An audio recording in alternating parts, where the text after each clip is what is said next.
तांदळाची खीर बनवायचं आता खूप सोपं झालेलं आहे. एकदम चविष्ट, दाटसर, बासुंदीपेक्षाही चविष्ट अशी कशी बनवायची ते आपण बघू. दिसतानाच खूप छान अशी तांदळाची खीर दिसत आहे. तेवढी चवीलाही भन्नाट चवीची.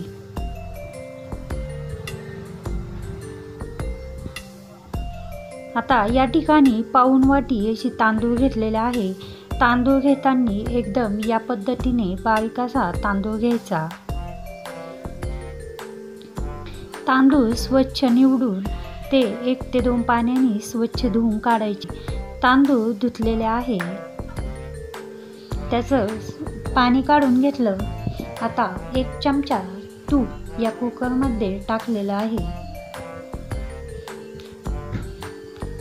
तूप थोडंसं वितळलं की त्यामध्ये 1 ते 2 पाण्याने धुतलेले तांदूळ, त्याच्यातलं सगळं पाणी काढून घेतलेलं आहे, ते तांदूळ या तुपामध्ये टाकायचे.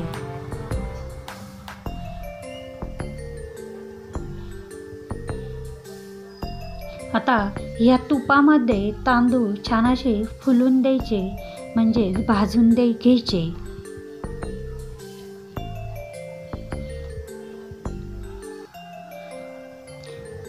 दोन ते 3 मिनटं हे तांदूळ भाजण्यासाठी लागलेले आहे. या पद्धतीने तांदूळ एकदम असे फुलून निघाले. आता पाऊण वाटी तांदळासाठी 2 वाट्या पाणी टाकलेलं आहे. आता झाकण लावून 2 ते 3 शिट्ट्या घ्यायच्या. इकडं दूधही तापायला ठेवलेलं आहे 1 लिटर.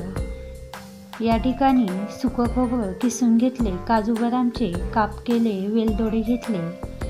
दूधही 10 ते 15 मिनटं उकळल्यानंतर दुधाचा गॅस बंद केला.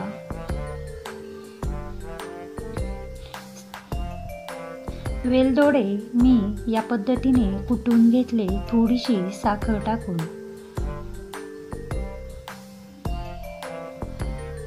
आता पाऊण वाटी तांदळासाठी 1 वाटी साखर घेतलेली आहे. गोड आवडीनुसार टाकायचा आहे. दुधामध्ये साखर मिक्स केली,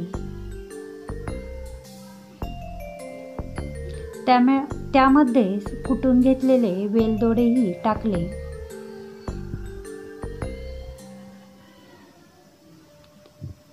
आता इकडं भाताच्याही 3 शिट्ट्या झालेल्या आहे.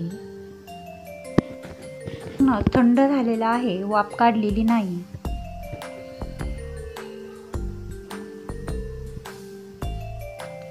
तांदूळ भाजल्यामुळे भात असा चिकट झालेला आहे आणि भात आपल्याला चिकटच पाहिजे होता. छान असा भात शिजलेला आहे. आता तो चमच्याने किंवा मॅशरने या पद्धतीने थोडा मॅश केला.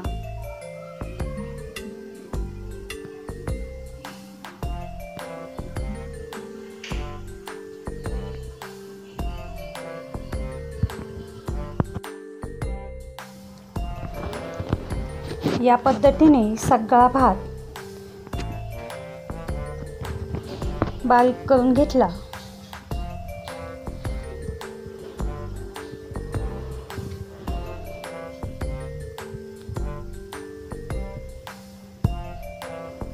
त्यामध्ये हे उकळलेलं दूध टाकलं.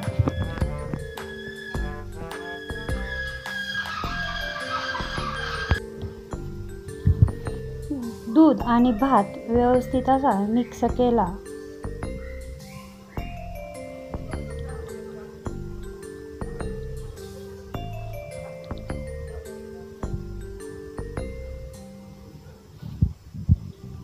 आता याला 1 उकळी काढून घ्यायची आहे. आता एकीकडे उकळायला ठेवलं. तडका पॅनमध्ये पुन्हा 1 चमचा तूप टाकलं. त्यामध्ये किसून घेतलेलं सुकं खोबरं,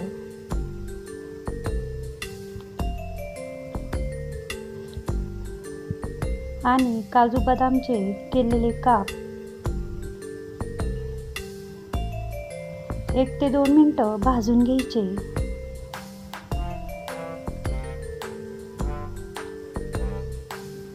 थोडेसे लालसर असे झाले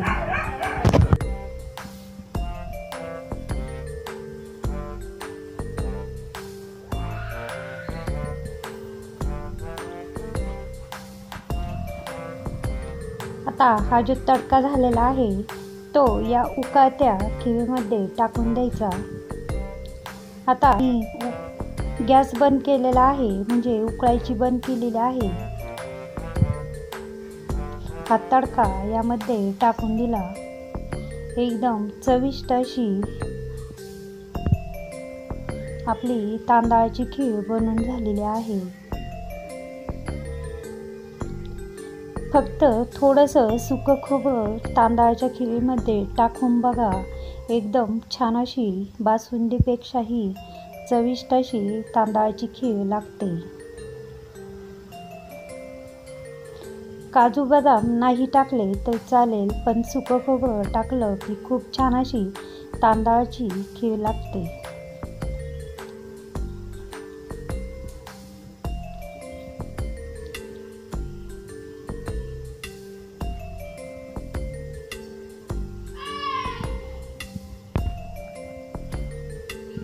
या पद्धतीने आपली तांदळाची फक्त 10 मिनिटातच तांदळाची खीर बनून झाली.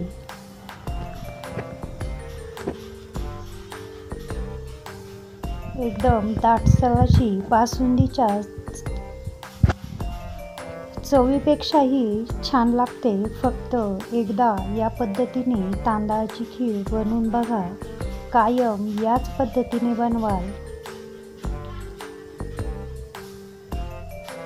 पाहुणे आल्यावर किंवा उपवास सोडायला या पद्धतीने तांदळाची खीर नक्कीच बनवून बघा. नक्कीच सगळ्यांना आवडेल. एवढी चविष्ट अशी तांदळाची खीर बनवून झालेली आहे. दिसताना जेवढी छान दिसते तेवढी चवीलाही खूपच छान लागते.